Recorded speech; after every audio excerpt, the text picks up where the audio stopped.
as an incomplete team. Oh god, it's wild. Oh, it's so much fun. Yeah, we're talking about competitive Splatoon right now. We're going right back into it. The set has begun anew. We got Prophecy versus Blooper Inc. Going to our first game right here. Inkblot Art Academy Clam Blitz. Let's get into it.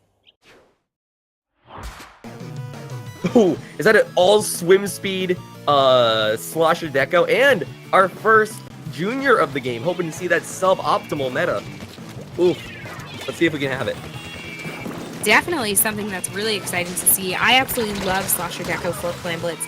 I think that it's a weapon that has a perfect kit for it. Using that baller, especially on this map, Slosher can really help. You know, a lot of these kind of higher and lows that you have, these little blocks that are in the middle, and coming up on that your kind of opposing team side there is really helpful. Right, CJ though, and Bison just coming in from the side right here. I love that little aim. You see that little ledge where you can just jump up there and score a football? That is such a great addition to this stage. And right now, CJ was going for a second there before Germ just shut him out. Only 2 people left alive on the side of I believe that is the side of Blooper Inc. Yeah, there we go. Blooper Inc. on purple and Prophecy on green. Yes, it's very interesting also to see kind of Prophecy has such huge map control there, and it looked like they had an opportunity to kind of make a push, but they had waited. They waited for that perfect opportunity for the bubbles to come out, and then they were able to break the barrier there. So absolutely wonderful job. Yeah, and right now it looks like Prophecy is starting to make something nice happen here. Ooh, good job just hiding on the side. Gonna be found out by that Slosher Deco right there. As Baggage starts to make his way in. Trying to find something in mid. Gonna get that baller charge up really fast too. That baller, once again, so effective on this game mode.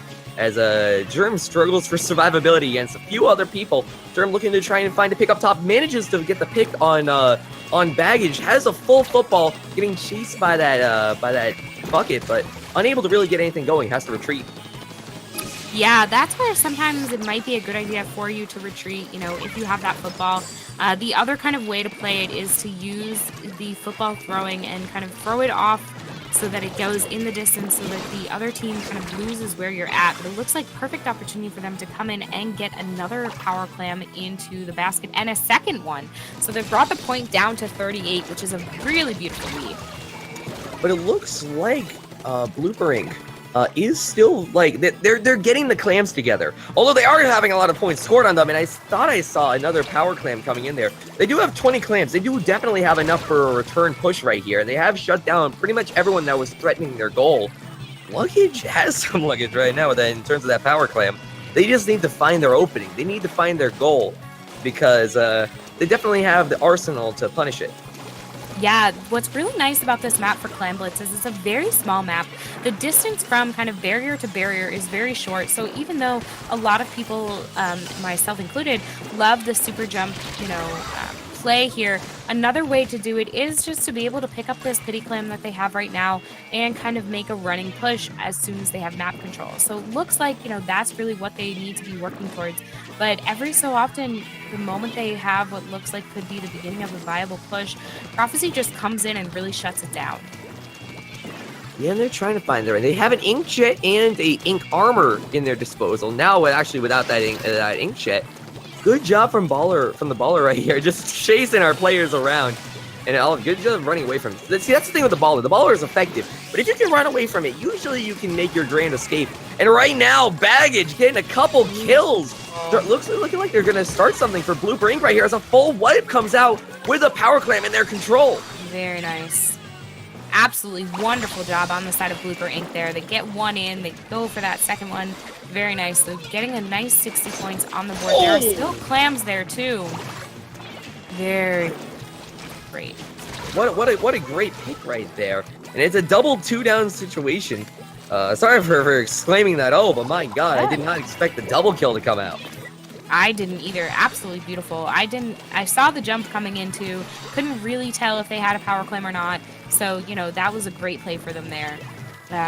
Prophecy has 3 power clams on their side right now. They're definitely working to make a push come together. You can tell that they're just waiting. Misael, 1. They're about to have 4, honestly. Oh, they're just waiting. Germ just needs 3 more to pick up that last one.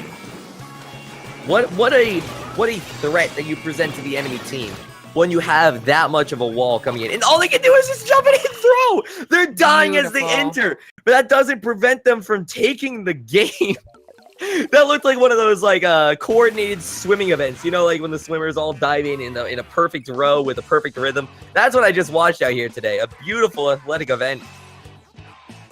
Yeah, and that's exactly kind of what we were talking about, that it's absolutely crazy to be able to jump in and throw that power clam in before anyone can kind of take you out.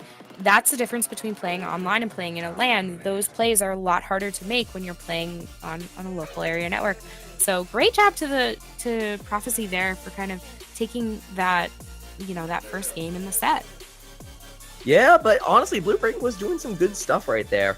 Made it definitely a lot closer than I expected. And honestly, except for that last little play, they were playing very well. And even in that last little play, how much can you fight against that? They were literally killing them as they were landing, but that wasn't enough. They were still Prophecy was still able to throw in the clam blitz, but now we're on Splat Zones, a mode that's a little bit harder to gimmick in such a way. Yeah, I think that this is a little bit more challenging because, you really do have a set amount of time in Splat Zones and in tower control. Rainmaker and Clam Blitz, you can shut out very quickly. If you get the Rainmaker, if you build a very strong push with power clams and just push your way in, those can end very fast. But Splat Zones, no matter what happens, you have to break that point down from 100. Same with tower control. You have to get from the tower from point A to point B. So there is a definitive amount of time that you must play through. So it's a little bit easier for teams to kind of come in, they see that something's about to be shut out. They can make something happen as long as they don't panic and stay calm and can come together. In Muscle Forge Fitness Zones, it's a good map mode, but it's a very large zone, and so you have to be constantly aware of every threat to it. There are plenty of ways to get a little bit of ink on there, but it's kind of hard to cover the entire thing. But we'll see in a second, man. There are definitely ways to go about it. And hey, all I'm saying is a golden arrow spray might be the way to do it. We're taking a trip back in time because we're seeing a golden arrow spray coming out in the meta here. Let's see it. Golden arrow spray and a junior with an Explosher. What a strange team comp. But you know what? One I'm in full support of right now. Oh, me too. Look how fast that baller is out. Not even like 1 point on the board, and there's immediately a special coming out from the golden arrow spray. Really, man, that really does hark back to the old days there. And right now, the one using that Explosher play with the bubbles just to immediately control the zone. Yeah, and tossing that sprinkler, right in mid is really kind of what you want to do with that weapon for this. Is a very obvious placement, but definitely something that, you want to be able to do. And it looks like finally Blooper Inc. is able to kind of take the lead within one of these games. So Prophecy is now on the side where they need to push back. Yeah, and a complete wipe coming out in favor of Prophecy right now. And, oh, look at that roller play go. Roller gets one trade all the way up there. He was overextended for something, and he got one. He got something. I'm not sure if he got enough that he needed for, but he's able to make something work. And right now, Baggage trying to go down low, but just getting shut out by Killer with that arrow spray. Looking real clean right now for their team. Exactly, and the one being able to be so far across on the other side of the zone, using that Explosher to kind of throw hits there is exactly kind of what this weapon has been shown to be really nice. Misael coming up with this flank on the roller, unfortunately doesn't get any picks, and Baggage does take them out. So that's not really going to be what they're going for here. But, that Inkjet is going to work, do as much as it can to kind of stop the zone and the point from going completely in Prophecy's favor. Oh, and just good job managing to take that zone. That was almost disheartening because they brought out the bomb rush, and we're so close to taking it, but we're just unable to against the firepower that comes out from Prophecy right there. Seriously, Prophecy has just so much firepower to contest with, and everyone else is doing a good job dealing with it. Yeah, completely. And this is kind of Blooper Inc. This is like what they're looking for here. If Prophecy if they can avoid Prophecy from taking that zone, they cannot. That would have been a really great job for them. That was such a good little movement showcase that we got right there. Just doing some behind the scenes jukes. And this is so tough to deal with that roller, man. That roller, it can just be ever present, always in your face with those potentials for one-hit kills. it's hard to deal with. And good stuff from Luggage right now, just sitting back, trying to get a little bit of footing right here before actually making a play. And it looks like we're going to see a little bit of special stacking as an Inkjet, Bubbles, Rainstorm, and Armor all come out at once. They really want this. They really want this zone. Yeah, I mean, you can definitely tell that they were hanging on to that for the opportunity that, just had presented itself. But Blooper Inc. able to taking over the zone, even though they've now kind of left zone to be completely empty, is a little bit of a scary thing there. Although all it takes is a nice Baller and Ink Armor combination for Prophecy to start to take this back right now. They have a nice lead, and it will take a lot for Blooper Inc. to fight against it. But it's still not doable. I don't see any zeros on this map right now, on those scores. It's definitely not it. Yeah, I completely agree with you. I've seen teams come back from this type of play before. So, it's definitely something that Blooper Inc. needs to work on. They need to just come together as a team, save their specials, take a little bit of a leaf out of Prophecy's book here to work really hard to get those specials coming together at the same time. And the issue is, even though Blooper Inc. can take the zone, they can't keep the zone for a long period of time. So even if they are able to take a couple points off their board, they still have a whole extra timer to deal with before anything gets really serious. And right now, Baggage getting flanked right now, able to survive, but right now, Prophecy is just looking pretty optimal on the point. Just as I say that, they lose it. Of course. Commentator's curse always works that way, right? Oh, yeah. And right now, though, I mean, hey, it keeps on flip-flopping. They unfortunately for Blooper Inc., they let so many points just stack from Prophecy that now that they're getting these even games, it's a lot harder to fight against. That being said, they did manage to get through the overtime, or through the bonus timer, and are managing to get a lot of key picks. This could be exactly what they need to get the first game on the board. Yeah, this is really what they're going for here. Getting that nice pick off the one, they are in zone. They don't have a lot of time before they're going to take the lead. Oh my God. And they were able to get another 3 down at the very end there. I'm shocked. They were able to just see that they had this deficit. They were fighting against that deficit for the entire game. And then all it took was another 3 down, and they were able to just rally from that. And look at that, 11 kills very at the end. You can just see the difference in kills, man. It was beautiful. What a beautiful comeback. Now putting 1-1 on the board. Yeah, absolutely wonderful job there by both teams. And, Blooper Inc. being able to take that second game is really kind of what they want there, to push this set to as long as they can. They're playing a really strong team, and I think they realize it. Maybe that first game, they let it rattle them a little bit. But, absolutely wonderful job on that second game.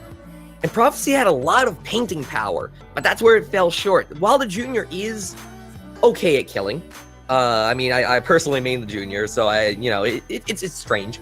The Aero Spray isn't that great at it. It doesn't excel at it. It has the Baller, which can be a great way to take a zone, as well as normal primary fire and its Sprinkler.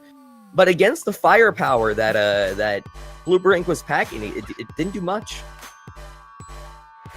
Yeah, definitely. It's, something that they've done a really great job. So I'm really looking forward to see if they decide to change up their comp for tower control. That Exploser could be really useful on tower control.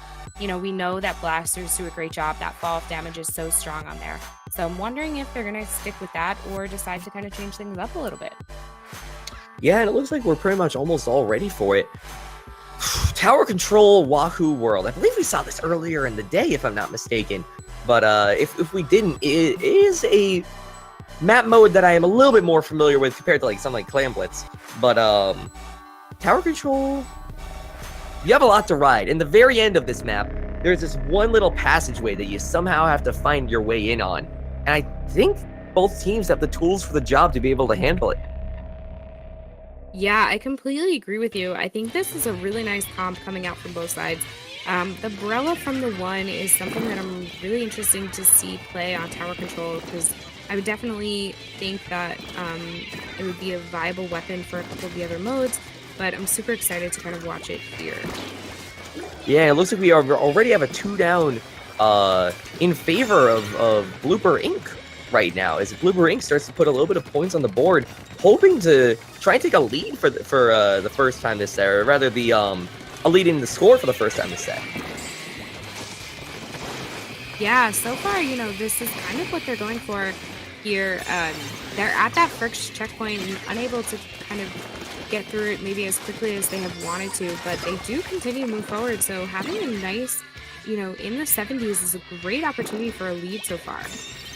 Yeah, and that first checkpoint still hasn't withered away. And, right now it's first of all, good play by the one. I'm sorry, but I just want to point that out. The one did such a great job rushing down that Stingray, and right now has a lot to deal with, but still is managing to make something happen. Going to be throwing out that InkStorm, applying some pressure in the backlines there, as it looks like baggage and luggage. I thought I saw a similar name. I couldn't pinpoint why. It's not until I see it next to each other that I really get it. Baggage and luggage. No need to be carried. Making their way in.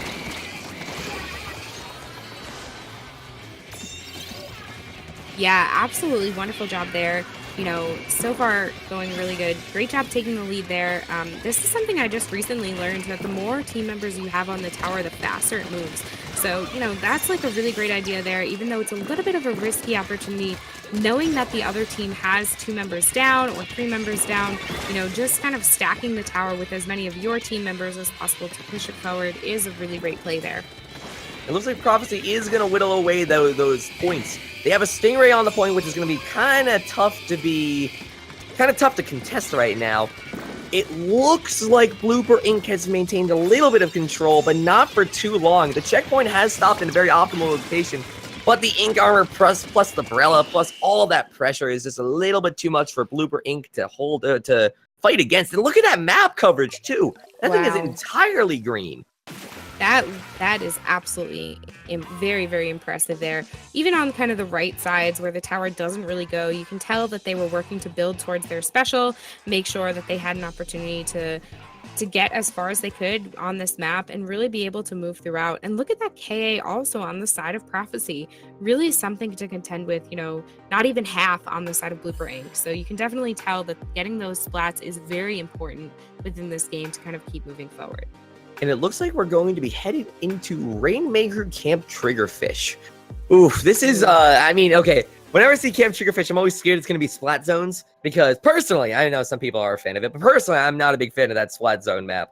But it's a tough one. It's very difficult. I think I'd rather play Splat Zones than Tower Control in Camp Triggerfish, but definitely something that you're like, oh my gosh, how are you going to make it over that big gap?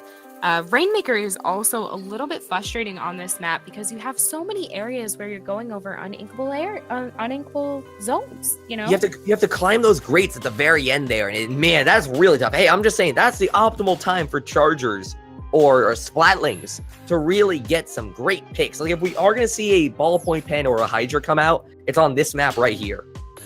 Yes, I completely agree. This is kind of where they're looking for that you're really going to kind of work towards getting some of those comps that's going to favor some distance, make sure that you're able to go across this map in areas where you might not necessarily have the opportunity to. And things like Ink Armor, or even like the Brella, the one was using a great Brella before. That might be a great cover for that walk up the Devil's Alley right over there. All right, let's get into it. And we are going to see the Hydra and a Junior and a normal Splatling. So all these things and more are going to be extremely useful here. And the Dualies, the Emperi Dualies. Good pick. Nice. Solid pick. The Inkjet is going to be very useful. And plus, honestly, the firepower is going to be good too. Wow. Let us have a contest of power, Jotaro. Oh my God. My goodness. As both teams just fire everything they have onto the point. That's absolutely so fun to see. Not something that we have been seeing a lot lately, too. A lot of teams can sometimes choose to go for getting those splats instead of going after popping that Rainmaker. But both teams decided to play it exactly the same there. Having a flank come in, Misael is able to avoid that, and Prophecy does pick up the Rainmaker to kind of go for that first push. Oh, they can't get him. He was able to manage to get so much up that grate. That Stingray should have killed him much earlier, but he was able to get it all the way to the 30-point mark. And actually, 28-point mark. And, I've actually seen, oddly, Splat Walls work really well here because you can't really swim around it. It actually cuts off enough of the map to really be threatening. And it looks like the one is going to be able to advance it a little bit further from 30 to 28 to 25. They haven't been able to get past this little end bit, but man, if they made it far up it. Yes, that was a really great push for them. That's definitely a zone where, you can get really locked out. As you can see, CJ is kind of sharking around. Having that Stingray come out really make sure that, the team just can't push through that tiny little opening is something to be said. Were they trying to reset and it looked like maybe they died? I think they died on the reset, which is unfortunate. But right now, look at how much control our boys Prophecy are right now.